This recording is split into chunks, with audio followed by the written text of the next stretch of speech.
Hello students, मैं हूं आपका होस्ट एंड दोस्त चंदन कुमार और अब हमारे साथ जुड़कर पढ़ रहे हैं क्लास 10th का मैथ का एनसीईआरटी सिलेबस से एक्सरसाइज 1.2 का क्वेश्चन नंबर 5।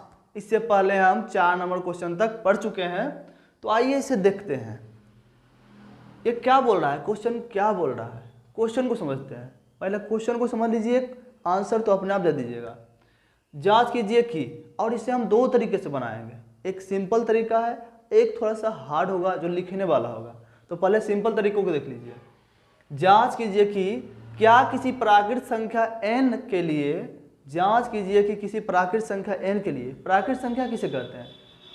गिनती की संख्या को प्राकृत संख्या कहते हैं, जो 1 से अनंत तक जाती है, 1 2 3 4 5 इस तरीके से। तो प्राकृत संख्या n के लिए संख्या 6 टू पावर n, कोई संख्या है 6 टू पावर n यानी 6 पर पावर n अंक 0 पर समाप्त हो सकती है। 6 पर पावर अगर कुछ देते हैं 1 2 3 4 5, तो क्या इसका इकाई अंक 0 आएगा? क्वेश्चन का मतलब यही है। 6 पर पावर n है, क्या है? 6 पर पावर n, ये कोई संख्या है। अगर 6 पर पावर n का पावर हम प्राकृत संख्या लेते हैं, तो क्या या जो आएगा संख्या 1 पावर ले, 2 पावर ले, 3 पावर ले, इसका इकाई अंक 0 आएगा। यही हमें प्रूफ करना है। तो आइए देखते हैं। सॉल्यूशन लेते हैं। संख्या 6 टू पावर n, संख्या 6 टू पावर n, ठीक है। जहां क्या है, जहां n है प्राकृत संख्या, जहां n कोई प्राकृत संख्या है, कोई प्राकृत संख्या है,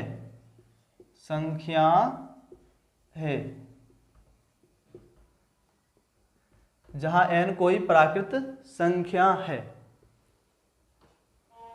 तो n प्राकृत संख्या है तो n बराबर क्या हो सकता है? 1 से अनंत तक हो सकता है। n बराबर 1 2 3 4 5 6 इस तरीके से ये अनंत तक जाएगा, इन्फिनिटी। इसको बोलते हैं इन्फिनिटी। इसका मतलब होता है अनंत। शुरुआत से कहाँ अंत होगा पता नहीं, शुरू वाला अंक पता रहेगा लेकिन अंत वाले अंक पता नहीं रहेगा। अब देखिए, n का मान 1 रखेंगे, फिर 2 रखेंगे, 3 रखेंगे, 4 रखेंगे, 5 रखेंगे, इस तरीके से रखते जाएंगे।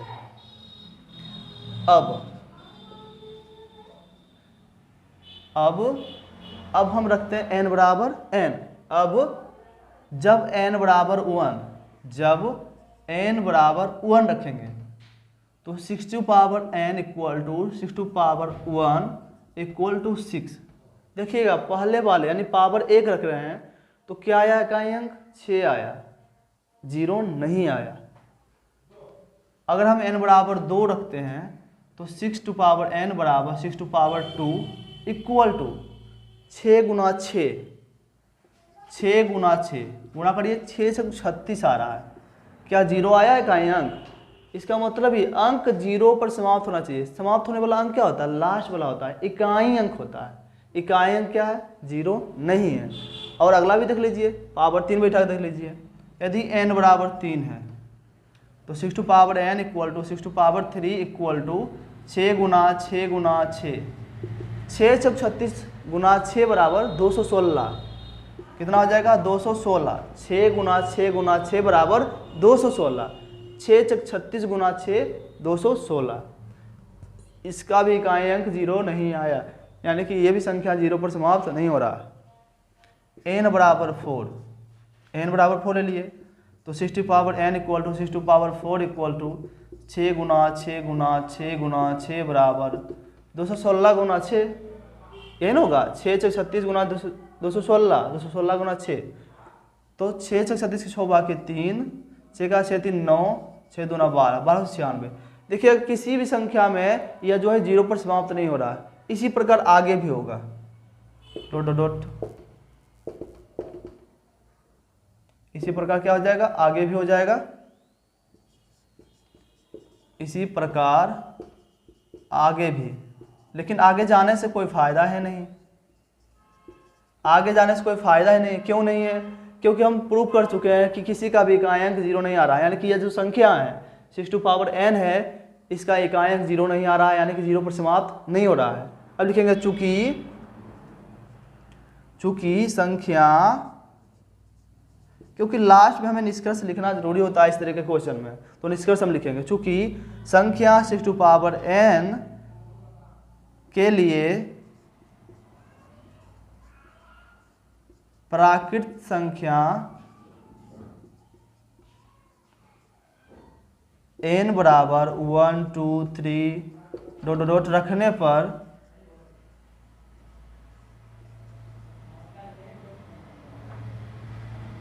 पर इसका इकाई अंक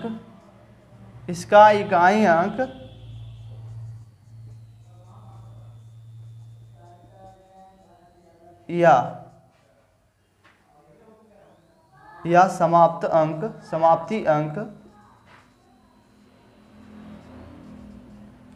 6 आता है।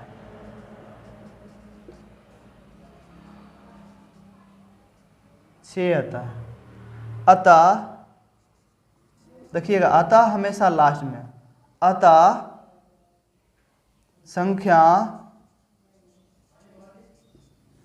6 टू पावर n n के किसी भी मान पर n के किसी भी मान पर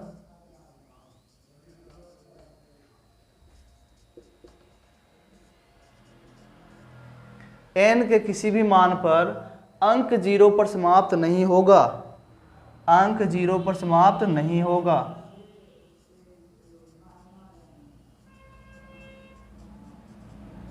अंक 0 पर समाप्त नहीं होगा।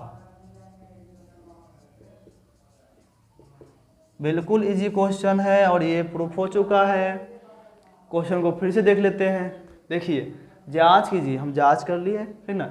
क्या किसी प्राकृत संख्या n के लिए संख्या 6 टू पावर n अंक 0 पर समाप्त होता है?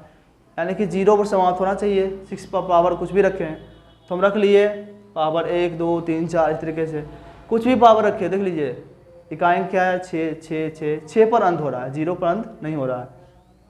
इसी प्रकार आगे करते रहेंगे, फिर भी अंत नहीं होगा तो आगे बढ़े क्यों? तो देख लीजिएगा, निष्कर्ष लिखना जरूरी होता है, ये सब लिखना जरूरी होता है। संख्या 6 टू पावर n के किसी के लिए प्राकृत संख्या n बराबर 1 2 3 रखने पर इसका इकाई अंक या समाप्ति अंक 6 आता है। अतः संख्या 6 टू पावर n के किसी भी मान पर अंक 0 पर समाप्त नहीं होगा। सिंपल सा फॉर्मेट है। तो ये हो गया तरीका 1, ये हो गया मेथड 1। अब मेथड 2 सीखेंगे। तो चलिए सीखते हैं। दूसरा मेथड जो है ज़्यादा लिखने वाला है, लिखने वाला ज़्यादा है और अंक वाला कम है। देखिएगा, कोई अंक यानी कोई संख्या अगर 0 पर समाप्त होती है तो वो 10 से डिवाइड होना चाहिए, ठीक ना। कोई संख्या यदि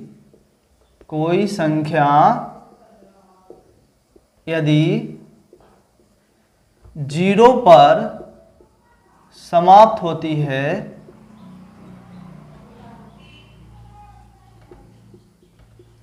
तो वह 10 से विभाज्य होनी चाहिए। 10 से क्या होनी चाहिए? विभाज्य होनी चाहिए, यानी भाग लेनी चाहिए, विभाज्य होनी चाहिए। चूंकि 10 का अभाज्य गुणनखंड भी यहाँ निकलेगा, चूंकि 10 का अभाज्य गुणनखंड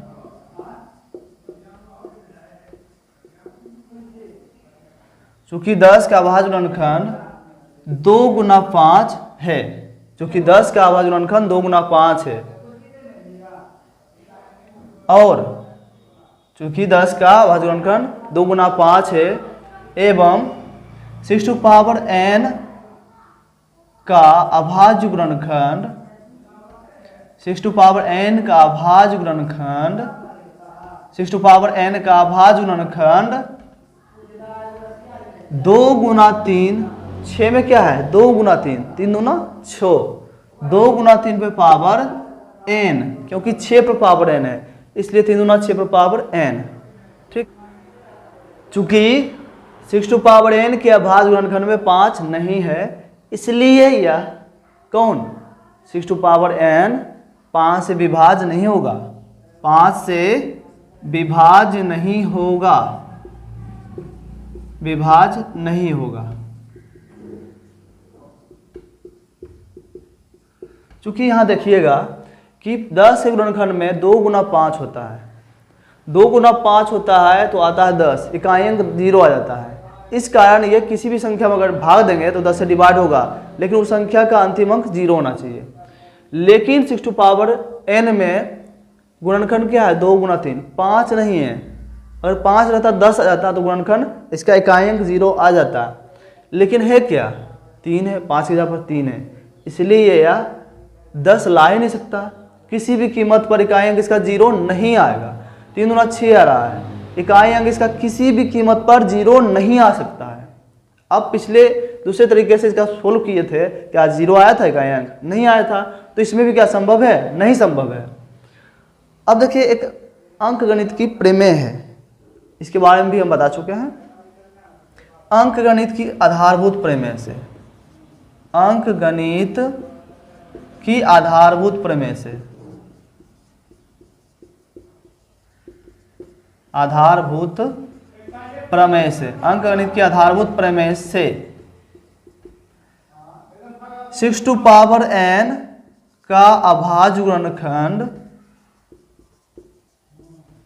अभाज्य गुणनखंड गुणनखंड गुणनखंड 6 टू पावर n के अभाज्य गुणनखंड में 2 और 3 के अतिरिक्त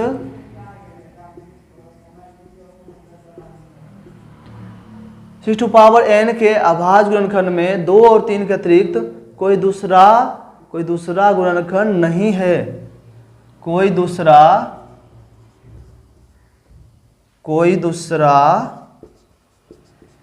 गुणनखंड नहीं है।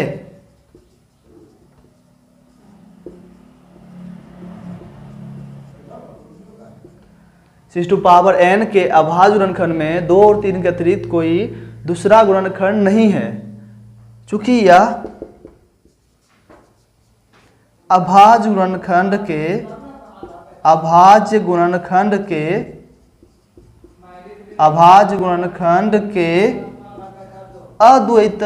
अद्वितीयता को दिखाता है,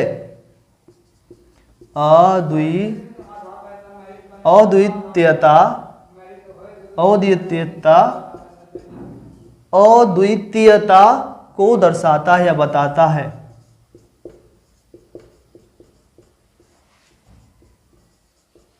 ये क्या है? अद्वितीयता। 6 टू पावर n के अभाज्य गुणनखंड में 2 और 3 के अतिरिक्त कोई दूसरा गुणनखंड नहीं है। चूंकि यह अभाज्य गुणनखंड के अद्वितीयता को दर्शाता है या बताता है। ये क्या है? अद्वितीयता क्या है? ये यूनिक है। अभाज्य गुणनखंड जो होता है यूनिक होता है। देखिएगा 2 गुना 3, 6 का अभाज्य गुणनखंड क्या है? 6 का अभाज्य गुणनखंड क्या है? 2 गुना 3 है। इसके अलावा कुछ भी इसके साथ नहीं है, इसलिए ये यूनिक है। समझे ना? ये क्या? अद्वितीय है। समझ रहे हैं? 2 और 3 के अलावा कुछ नहीं है, इसीलिए अद्वितीय है। अगर कुछ रहता तो ये अद्वितीय नहीं होता, यानी फिक्स है। 2 और 3 के अलावा कुछ है ही नहीं, इसलिए जो फिक्स है वो हो जाएगा अद्वितीय। जैसे हम लोग, आप लोग क्या है? यूनिक पर्सन है। क्योंकि आप हमारे आपके जैसा अगर कोई व्यक्ति है भी तो हमारे जैसा विचार नहीं होगा, आपके जैसा विचार नहीं होगा। पहले तो ये मुश्किल है कि हमारे साथ चेहरा कोई हो, क्योंकि यूनिक, हर व्यक्ति यूनिक होता है। चेहरा मिल भी जाएगा, स्वभाव नहीं मिलेगा, विचार नहीं मिलेगा, नॉलेज नहीं मिलेगा। समझ रहा है ना? उसी तरीके से 2 और 3 क्या है? एक यूनिक है। अभाज्य गुणनखंड क्या है? यूनिक है। 6 का यूनिक है ना? 6 का अभाज्य गुणनखंड 2 और 3 है, इसके कारण यह यूनिक हो गया। यह अभाज्य गुणनखंड के अद्वितीयता को बताता है। तो अंकगणित की आधार प्रमेय में, अंकगणित की आधारभूत प्रमेय में इसी को जानना है कि इसके अलावे, यानी कि जो गुणनखंड आया उसके अलावा कोई दूसरा गुणनखंड नहीं है, इसलिए हम इसे अद्वितीय बोल देते हैं। ठीक है, अब निष्कर्ष निकालते हैं। अतः अतः किसी भी प्राकृत संख्या किसी भी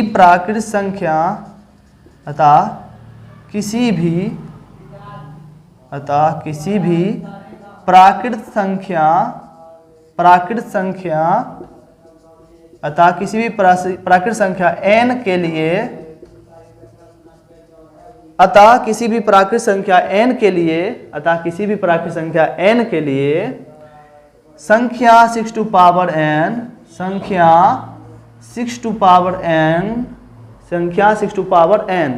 यानी 6 पर पावर n, ठीक ना। घात भी बोलते हैं इसको, पावर को घात भी बोलते हैं। 6 का घात n अंक 0 पर समाप्त नहीं हो सकता। 6 to power n अंक 0 पर समाप्त नहीं हो सकता, समाप्त नहीं हो सकता है। आप लोग समझ गए होंगे। फिर से एक बार देख लीजिए, ये विधि 2 है। कोई संख्या यदि 0 पर समाप्त होती है तो वह 10 से विभाज्य होनी चाहिए, ठीक है। तो 10 का अवध गुणनखंड 2 गुना 5 है, तो 6 का पावर n है, 6 पर पावर n है, तो इसका अभाज्य गुणनखंड कितना आया? 2 गुना 3। इसमें गुणनखंड क्या होना चाहिए था? 5, वही लिखे हैं। 6 to पावर n के अभाज्य गुणनखंड में 5 नहीं है, इसीलिए 6 to पावर n 5 से डिवाइड नहीं होगा। जब 5 से डिवाइड होगा ही नहीं, तब कैसे 0 आ जाएगा? इकाई अंक नहीं आएगा, संभव ही नहीं है। अंक गणित की आधारभूत प्रमेय से 6 to पावर n यानी 6 का घात n के अभाज्य गुणनखंड में 2 और 3 के अतिरिक्त कोई दूसरा गुणनखंड नहीं है। वो हमें दिख रहा है, आपको भी दिख रहा है। और यह क्या है? यूनिक है। गुणनखंड दूसरा चीज नहीं है तो यूनिक हो गया। यह अभाज्य गुणनखंड के अद्वितीयता को बताता है। अतः किसी भी प्राकृत संख्या n के लिए संख्या 6 to पावर n अंक 0 पर समाप्त नहीं हो सकता है। ये जांच कंप्लीट हो चुका है। इसे प्रूफ बोल सकते हैं, क्योंकि जांच करने में प्रूफ लिखते हैं। ये प्रूफ हो चुका है, ठीक। तो आप लोग समझ गए होंगे किस तरीके से ये जांच किया जाता है। इस तरीके से क्वेश्चन को जांच किया जाता है। ये क्वेश्चन ही होता है ऐसा। ये क्या है? संख्या वाला क्वेश्चन, नंबर वाला क्वेश्चन है ना। नंबर तो है लेकिन अंकों वाला क्वेश्चन नहीं है। एक शाब्दिक क्वेश्चन हो गया, शब्द वाला क्वेश्चन। इसे समझना होता है। क्वेश्चन को अच्छा से समझ लिए, क्वेश्चन अच्छा से समझ लिए ना, तो क्वेश्चन का डील करना आसान हो जाता है। मेन बात है, क्वेश्चन अगर समझ नहीं आता आप लोग को, क्वेश्चन अगर समझ नहीं आ रहा है, बना रहा है मैथ, तो 4 बार पढ़िए, 5 पढ़िए, 6 बार पढ़िए, लेकिन पढ़ी ना कैसे है? सिर्फ पढ़ के ऐसे रट लिए, मतलब शुरू से अंत कर दिए ऐसे डायरेक्ट। ऐसे नहीं पढ़ना है। ऐसे पढ़िएगा तो कभी नहीं समझ आएगा। पढ़ना क्या? तोड़ के पढ़ना है। क्वेश्चन को तोड़ना शुरू कर दीजिए। क्वेश्चन को तोड़ना शुरू कर दीजिएगा, क्वेश्चन समझ में आना शुरू हो जाएगा। क्योंकि क्वेश्चन से ही आंसर डील होता है। सब कुछ क्वेश्चन ही बताता है। तो विचार बैठा लीजिए कि क्वेश्चन जो डरना नहीं है, मैथ से डरना नहीं है। मैथ कभी डराता नहीं है। आपको सीखना है तो आपको थोड़ा टाइम देना पड़ेगा। 1 घंटा, 2 घंटा, 3 घंटा मैथ में टाइम इन्वेस्ट करना पड़ेगा, क्योंकि बिना टाइम दिए हुए कोई चीज़ हासिल नहीं किया जा सकता है। समझ गए ना? आज का क्लास आप लोगों को कैसा लगा कमेंट में जवाब दीजिए। और एक ज़रूरी बात, आप लोग स्वयं तो पढ़ लेते हैं, लेकिन आपकी मदद से आपका कोई मित्र, दोस्त, कोई भी व्यक्ति आपकी मदद से पढ़ सकता है। इसके लिए एक काम करना होता है, आप जानते हैं, शेयर करना होता है। शेयर का एक बटन होता है, उस पर क्लिक करके आप शेयर कर सकते हैं।